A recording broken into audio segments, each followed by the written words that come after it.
the mayor of New York City. Zohran Mamdani is currently in the lead, but old footage continues to leak that has caused his polls to drop. I do not normally cover local political races, but what is going on here is so crazy that this should scare everyone.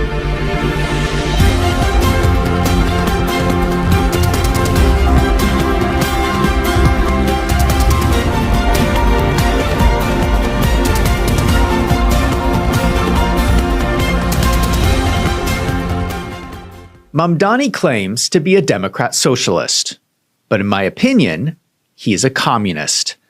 Listen to this interview he gave on CNN. So when people say democratic socialist, right, and I'm curious what you think this means. I mean, do you like capitalism? No, I have many critiques of capitalism. And I think ultimately the definition for me of why I call myself a democratic socialist is the words of Dr. King decades ago. He said, call it democracy or call it democratic socialism. There must be a better distribution of wealth for all of God's children in this country. And that's what I'm focused on, is dignity and taking on income inequality. And for too long, politicians have pretended that we're spectators to that crisis of affordability. We're actually actors, and we have the choice to exacerbate it, like Mayor Adams has done, or to respond to it and resolve it, like I'm planning to do. This is so incredibly misleading. Dr. King was fighting for racial equality, not Mamdani's radical political ideas.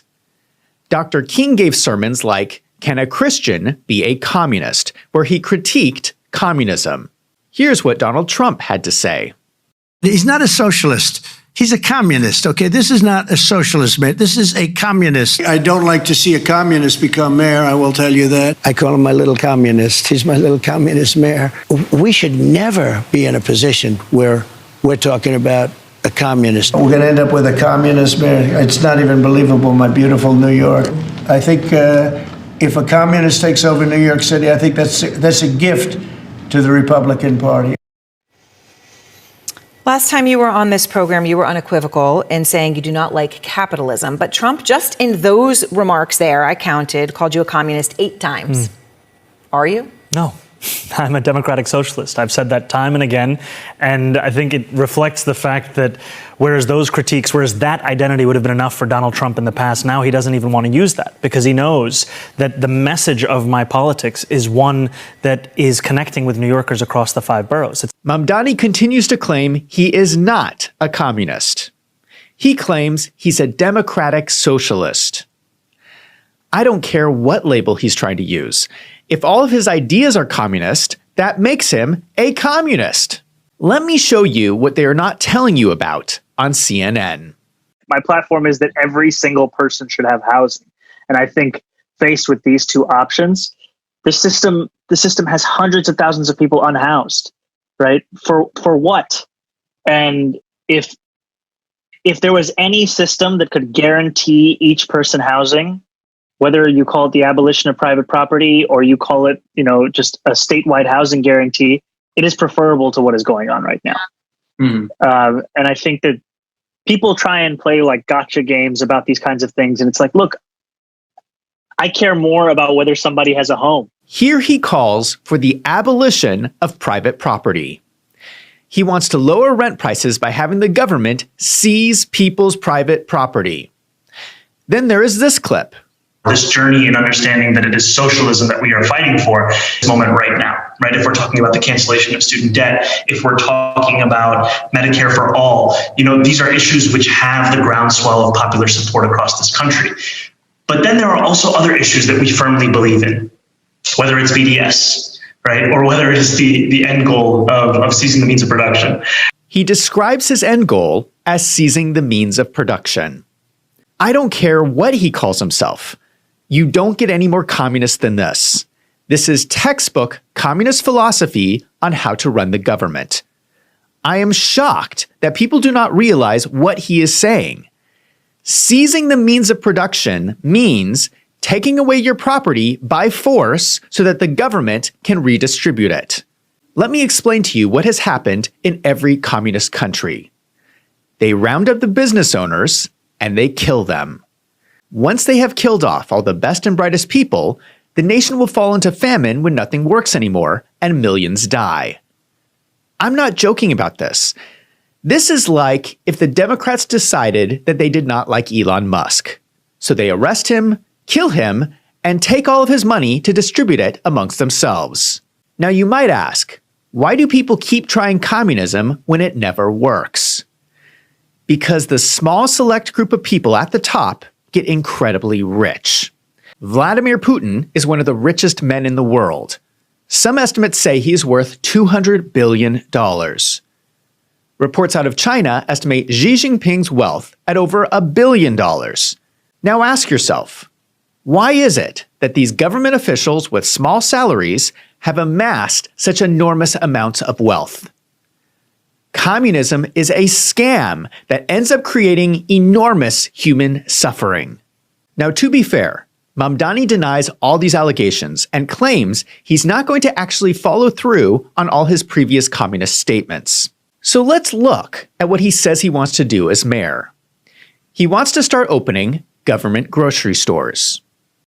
City-run grocery stores, I've proposed a pilot program of one store in each borough. These are 5 stores in total.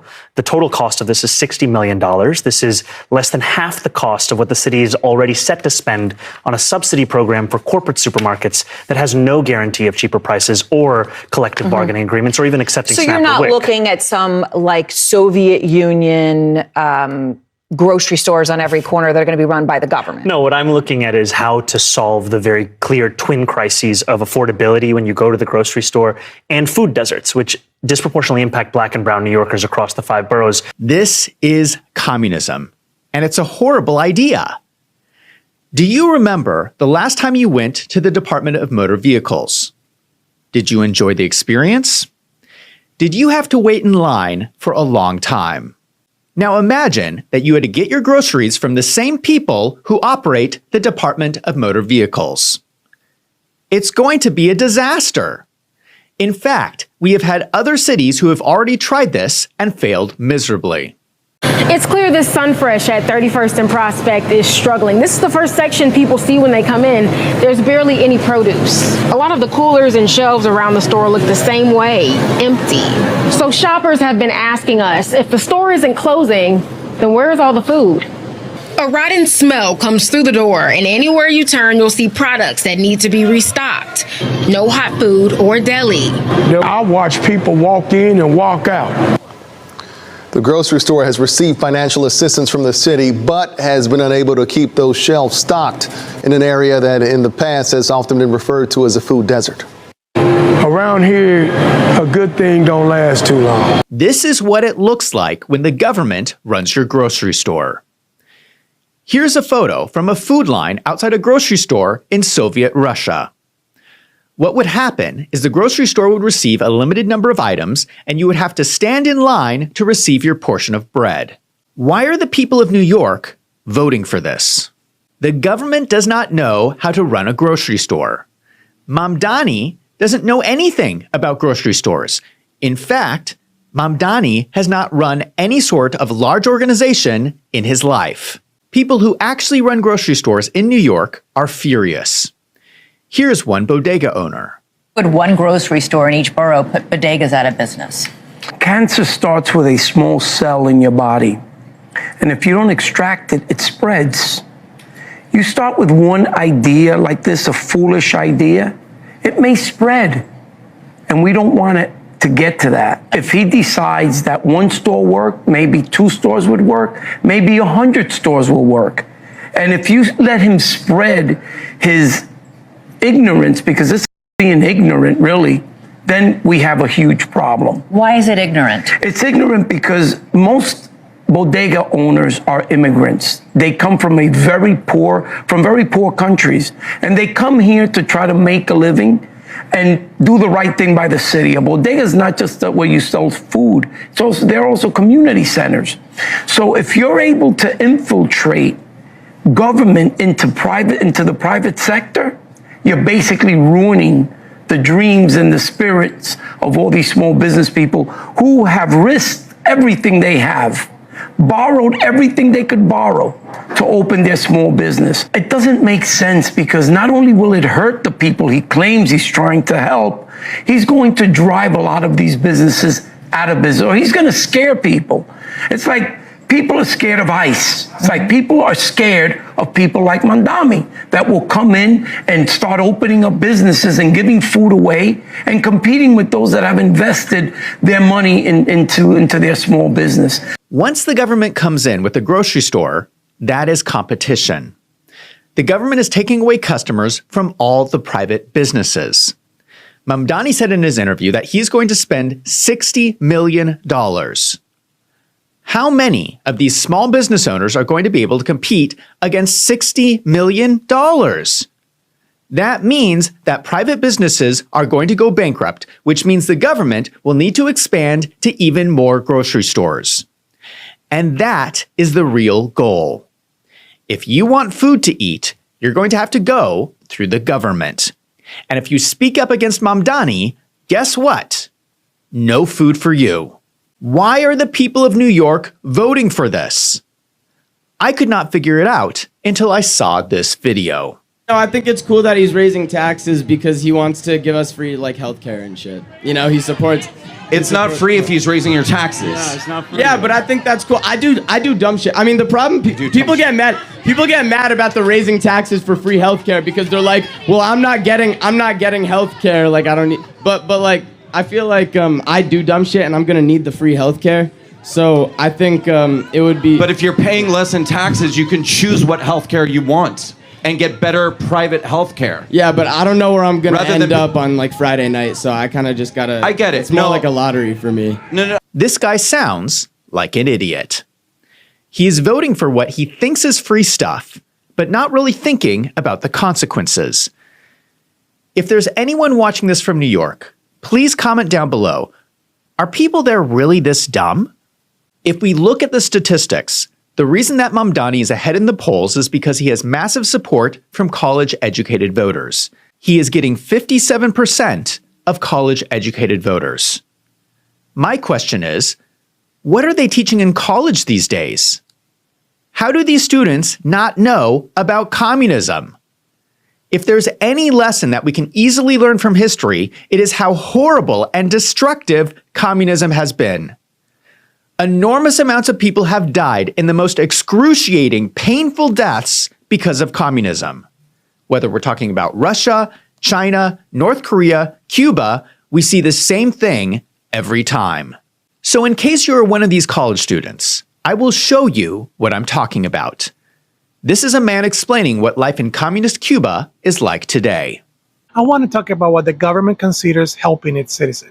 Cuban citizens, because of the nature of the government being a socialist/communist government, receive a monthly quota, which is what the government expects you to survive with in addition to your salary. Let me show you every item that the Cuban citizens received for the past 3 months in an attempt to make you realize how cruel a dictatorship really is. Once I show you and you're done picking up your job from the floor, I will explain how much a salary person makes. Don't worry, it doesn't matter what profession they're on because in Cuba, communist/socialist country, everyone makes the same.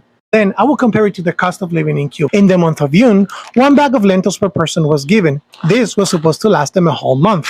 In the month of July, they gave about 2 pounds of rice per person, in addition to, you guessed it, another bag of lentils per person, followed by the month of August, where we had another bag of lentils per person. In addition to that, they gave about 14 jars of baby food. For the month of September was a plentiful one. They gave every Cuban half a kilogram of sugar, 1 pound of shredded beef for kids 1 to 13 years old, and about 2 pounds of steaks for pregnant women only. This is because they were behind for the previous 3 months, so you had to divide that into 3 months that they were missing. All of this right here is about 4 months worth of Cuban food. And you'll be surprised that at my local Walmart, I spent about $60 to buy this. To add insult to the injury, a Cuban worker over there makes about $20 a month, and a carton of eggs is about $5 to $6. Yes, they make 4 cartons of eggs salary-wise. To add that cherry on top, retirees get about 2,000 pesos a month. 2,000 pesos is what they get every month, and a carton of eggs is 3,000 pesos. A retiree with his salaries cannot even buy a carton of eggs. This is what you're going to get from your government grocery stores. Why are the people of New York voting for this? Let me explain what is about to happen in New York if Mamdani wins. There's another city in the US called Detroit. Detroit used to be the manufacturing capital of the world and is still the headquarters of General Motors and Ford. But globalization has caused all the manufacturing to move away, gutting Detroit's economy. The city responded with liberal policies including raising taxes, increased government spending, and allowing crime to escalate. Things got so bad that in 2013, Detroit became the largest city in the U.S. to file for bankruptcy. This is what Detroit became. You can buy those for $1. Is there someone in there? Mm-mm. They just break in and steal anything valuable that they can get. Plumbing, hot water tank, furnace. These are the ones you would go directly to the city or find the owner and give them a buck, take over the headache that they once had. So the $1 home thing, it's not impossible and it's not unheard of, but it's a lot more complex than just dollar homes that's on the market. The homes that you see online that are in the $1 to $5 to $100 range, you have to be very careful with those because they may be often they're in a neighborhood that's been pretty blighted. They look from the outside to look okay, but the inside they've been gutted. This home here, they stripped the aluminum siding off of it for scrap metal. The cities are selling those homes for $1 so they can generate tax revenue for that property. So the incentive for the homeowner is to buy it for a really low cost. The city benefit is to put it back on the tax roll and to generate tax money from it. And the tax base there typically is a little higher too. So you might be buying a home for $5,000, but it's still being assessed at a $60,000 home. So your taxes are pretty high in carrying that house. So what would the year-to-year tax be on that? Might be $2,000 or $3,000 per year. Yeah, per year. This is actually the property that we were coming to see. Which one? The one that says, "Stay out, you will be shot." This is a property on the market for $800. Properties like this, people will move into them and secure it, actually have the home become theirs through legal matters and whatever. The ones that has no windows, obviously you can look right through it and tell that nobody's in there on the other side of the door waiting for you to come in or not. But you kind of can come in at your own risk. There are so few people who want to live in Detroit that they are selling the houses for $1. Now compare this to New York. What is New York's economy based on? Finance. New York is the financial capital of the world. What do you think is going to happen to all those financial companies when you elect a communist mayor? Do you think those financial companies are going to stick around? They don't have to stay in New York. In fact, a lot of them have already started to leave. I was at Watermill this summer, and when I'm talking to realtors, everybody there was talking about Mamdani, and they said, I cannot tell you how many people are already planning on selling their homes in Manhattan and are already looking at investing outside in places of Hampton and outside of New York City. Realtors in Miami, Fort Lauderdale, Palm Beach, Boca Raton, Boynton Beach, they're waiting for Mamdani to get elected. Realtors in Nashville, Tennessee, in great areas of Brentwood, Tennessee, nice areas, Franklin, they're waiting for this thing to be taking place because people will be leaving. This could easily collapse the economy of New York. But let me... Anyone who doesn't treat ear ringing is gambling their health. Hi, I'm Dr. Emily Carter. I've spent my life studying how the... Explain the worst thing about Mamdani that no one is talking about. Do you remember the court cases against Donald Trump? He had to deal with ridiculous charges in New York courts. In just one example, one judge valued Mar-a-Lago at only $18 million, and then claimed that Trump was committing fraud by valuing it more than that. And then the corrupt judge ordered that Trump had to pay $450 million and immediately implemented a 3-year ban on Trump's business license to operate in the state. Now, the Democrats in New York cheered this on, even though it was clearly a court that had been corrupted in order to target political opponents. You are now taking this corrupt, weaponized court system and putting it in the hands of a communist. So when Mamdani talks about seizing the means of production, you are handing him all the tools to do that. He can round up all the business owners and do to them exactly what was done to Donald Trump. If anyone stands up to Mamdani, he can arrest them, charge them with ridiculous crimes, put them in prison, and take all their money. If you have a 401k, you better hope it is not with a financial company that is headquartered in New York. What is going to stop Mamdani from seizing all our retirement funds? And you will not even be able to take him to court because the corrupt judge is going to do whatever Mamdani says. This is how communism works. What I hope people realize is that this is not just a New York problem.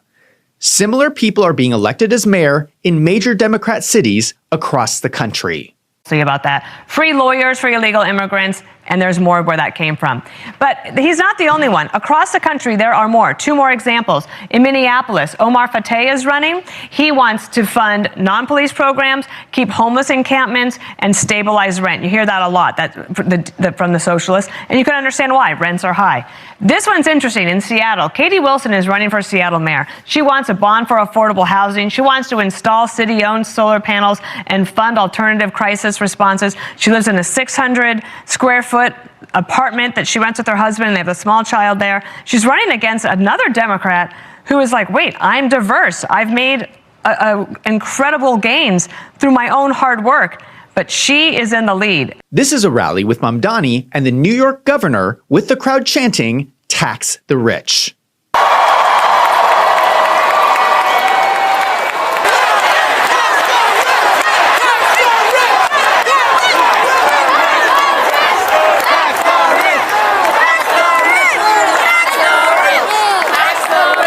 This is Democrat commentator James Carville saying what we should do with Trump supporters.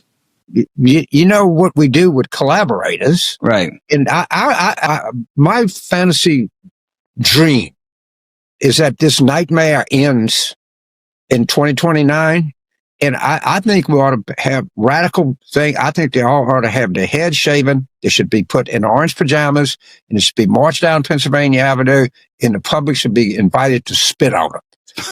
All of these collaborators should be shaved, pajamaed, and spit on. These are mainstream Democrat voices who have taken on these insane radical beliefs. He wants to take anyone who supports Trump and arrest them, shave them, and spit on them. This is the future if New Yorkers vote for Mamdani. I do not believe these communist ideas have any place in America. With all these scandals coming to light, I hope that New Yorkers wake up before it is too late.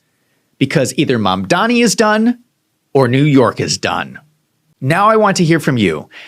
If any of you know about the horrors of living under communism, please leave a comment down below and hopefully people will read it and understand that this is not something we want in America.